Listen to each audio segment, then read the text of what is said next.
I'm Zach from Ounces of Freedom, and my next guest is making his LFA debut on September 20th when he faces the Southern Demon, Richard Daffron, at LFA 193. He's Scuba, Steve Collins. How's it going today, Steve? Going good, man. How about you? I can't complain. You know, nice little Labor Day, just relaxing. No, I'm unemployed, so I don't have anything to do tomorrow either. I don't have any labor to do. But this is the first time me and you actually talked. I've always had you on a list to reach out, and then I suck at scheduling, as I was telling you off camera, so I always missed getting it out early, and by then it was like too close to the fight, so I was like, I don't want to, as you're wrapping up camp, be like, yo, let's talk real fast. It didn't make sense, but, you know, you're out of the gym that I've hyped for about 4 years. Gilbert Grappling, G2 MMA, out in Illinois. You're training with the likes of like Bo Samaniego, Jose Perez, and all that. For those watching who have at least maybe know of Jose, maybe even Bo, how'd you come across G2, and like how did it formulate your career so far? I came across G2 because of Bo. He used to coach at the high school that I was going to at the time, and then my senior year he came back and we like wrestled. Bo had already been like training in MMA. He was like, bro, I don't remember you being as good at wrestling. I'm like, yeah, I've been in here, you know, getting better. And during that time, I was like ranked in the state. And then that's when after the season, he asked me, like, you want to train MMA? And I was like, yeah. Yeah, I do. He was like, all right, tomorrow I'll come get you after wrestling practice. So I was doing this after wrestling practice. And then I've been going ever since. I was getting my ass beat, but shoot, I was going ever since. You know, since then you made your Army career Army debut about 3 years ago. Put together a 4-2 record. Had a little more, probably more chances to go even better than that, but fights fall off all the time. I mean, your last fight fell off like the week of because some commission had a hard-on for an injury that was a year prior. Right. You know, capping it off, you know, you kind of capped it off the best way possible with a viral mounted ground and pound from over at APFC. I mean, not many Amis can say they had a reel on ESPN. Like, right. you hit like the top of like the Ami setup. From there, you know, you go and you make your debut at UFL 3. And not only do you make your debut, you make a debut against Rampage Jackson's son. And, you know, you win that by unanimous decision. And it kind of feels like you're retired, Raja. I'm not speaking for the kid, but, like, he hasn't been around. There's been no talks about him coming back yet. You would think with UFL, even with Rampage's connections, that he would be back somewhere, and he hasn't. How did you know it was time to go pro at that point? Or was it kind of just like that offer came in and it was like, I can't pass this up? So the fight before that fight was an amateur fight, I think. I'm pretty not sure. I think because I had an amateur fight set, and then that's when that fight didn't fall through, and then like I was still training, like I was like training hard, you know, and in the gym every day, and then Dan, you know, he hit me like, I got to fight for you, and he was like, it's against Rampage Jackson's son. I ain't gonna lie, I felt like that was the first time I felt like, fuck, and then he was like, it's pro, and I was like, fuck, and then I kept sparring, I kept practicing. It's like it was on my man the whole day. And when I went home and I watched the film, and he told me to go home and see. I think about it, I was like, I could beat him. Like, ain't nothing special. He had a fight where the ref stopped it quick. He ain't really had no real wrestler or somebody tough like me. So I was like, bro, I can beat him. And you know, you think like in my head, I'm thinking at home like, if I lose, I lost Rampage Jackson's son. You feel me? Like it ain't, you know, but I didn't lose, you know, so it was great. I mean, it was like a movie almost. Like it was so many nerves behind it, bro, and shoot, I came out on top. Yeah, I mean, and for those who haven't watched it, it's free on Rumble. Go watch it. I think they even put it on YouTube at this point too, because they know that's where the more popular audience is. And I mean, he got like one good shot on you, but the rest of that, like I think even near the end, you were doing your typical like. I don't want to say showboating, but you were kind of showing off on the kid at one point too, because no matter what he was doing, the deeper the fight went, it just went. And then from there, you know, you went where most of the G2 guys and girl have been at. You did a fight with CFFC where your last Ami fight was scheduled.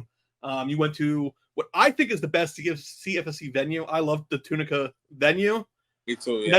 That's where my compliments end with Tunica, Mississippi. Just the venue. And there you beat Brendan McKissick, another one by unanimous decision, kind of showing again, 15 minutes is nothing for you. Like I said off camera before we hit recording, the Scuba Steve name makes sense because you're all for the deep water. So let's keep going and keep going. And it makes sense coming from a wrestling background, and now you make your LFA debut. Mm-hmm. So I'm not ranking promotions, but LFA has a nice list of fighters they've sent to the UFC. Now you originally were booked against a name who Kelton Snave, and now you're up against Richard Daffron. How long of a difference did you know ahead of time that Kelton was out and then Richard's in?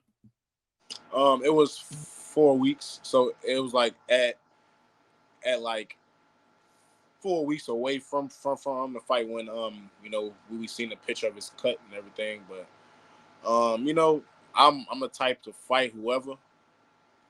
I prepared for him.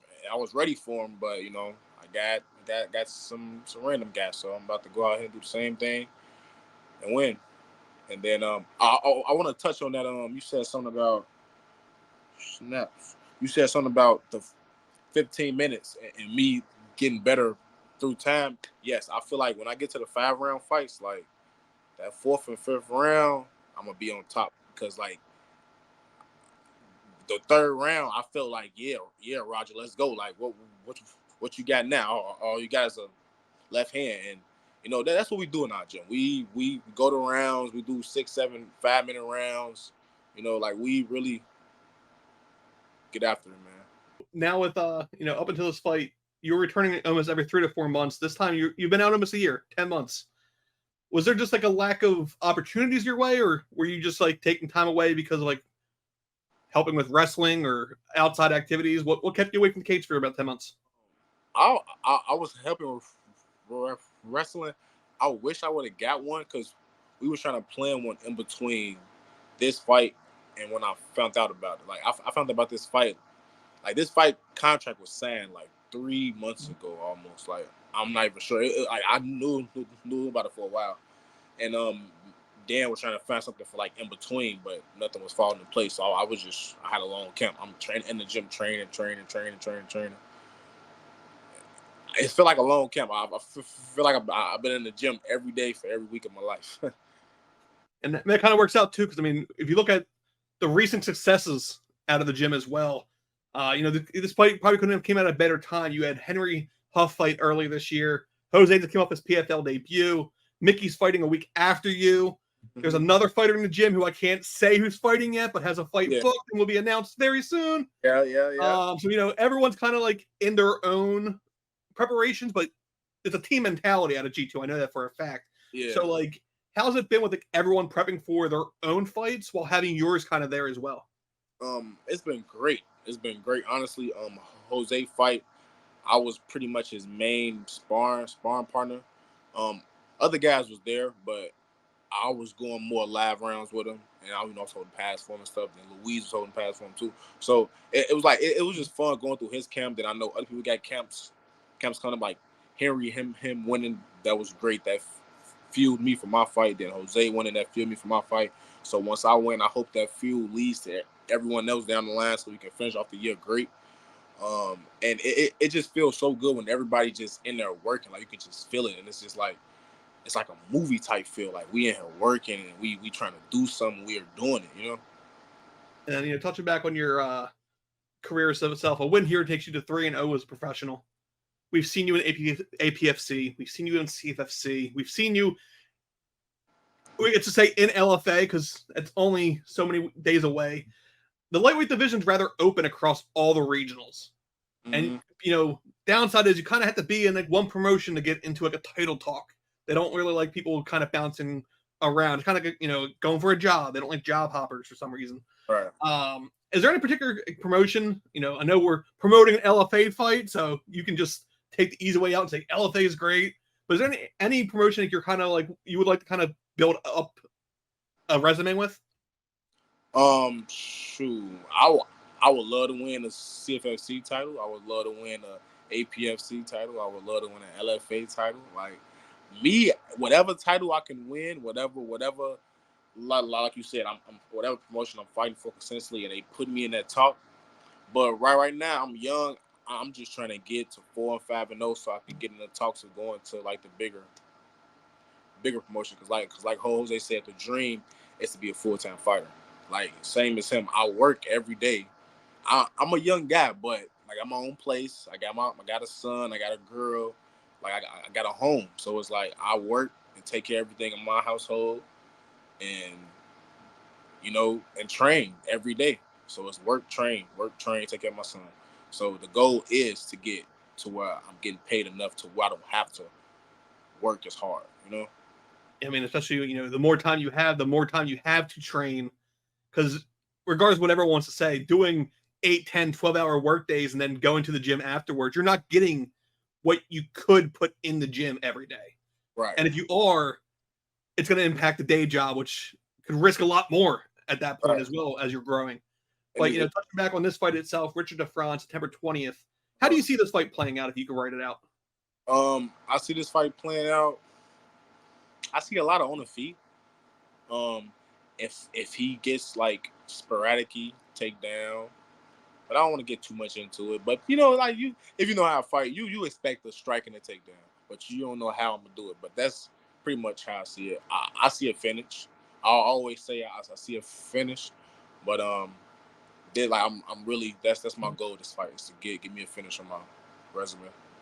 Nice. And September 20th, LFA 193. Currently on Topology, it's a prelim, so you're on YouTube, which is not a complaint. I mean, everyone can watch it. Yeah, everybody. Not on a Fight Pass paywall or anything. It's free. LFA is getting better at streaming all their prelims. Mm-hmm. It's safe to say they probably want you to be probably the upper prelims anyway, so you will be streamed. If not, I'll complain enough. I know kind of the guy behind the LFA YouTube. But, outside of that, I'm going to pass the mic to you. There's probably, I don't know how the sponsors are on your end, but sponsors, teammates, anyone else you want to give a shout out to, the mic's all yours. And then I have one more afterwards, but the mic's all yours for that one. No sponsors. My mom helped me a lot. That's my biggest sponsor. But Charles Kitchen, that helped me out a lot. Keep me fed. But I don't have really too many sponsors. People I want to thank the whole G2 family. Special shout out to Louise and Sweater. He been holding pass for me a lot. But the whole G2 family is in there helping. Everybody's in there. Bo is in there pushing me to limits that I didn't know I had. One thing, sparring with that motherfucker is a different thing. Everybody knows it's different. It's different sparring with Bo. I'm gonna just leave it at that.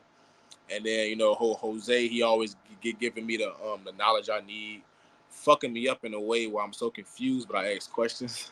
Jiu-jitsu on Thursdays. Everybody just spar with me. Evan, it's so many people. I'm a little fried right now, but there's so many people that's there that help, especially Coach Dan. I just appreciate my whole team. My whole team is great. Everybody in the gym is great, even the ones that don't fight. Jose, he kind of mentioned G2 is on the mat now with the PFL debut. Everyone's going to know G2 from Jose carrying the torch and then passing it along to each one of you as you keep growing. But for those who have not seen Steve Collins fight, I said I had one more for you, and this is the last one. Why should the average Joe tune in on September 20th to watch Scuba, Steve Collins, and Richard Daffron on LFA fights? That's the last one. The mic's all yours for that one. You should tune into my fight because it's going to be a highlight. That's all I got to say. That's enough. You can go on, you can YouTube, you can see. Go to APFC. They just posted the ground and pound again. You're not even fighting for them, and they're still sharing it. So September 20th, LFA fights, YouTube. Check it out. Thank you for coming on, and best of skill. Thank you.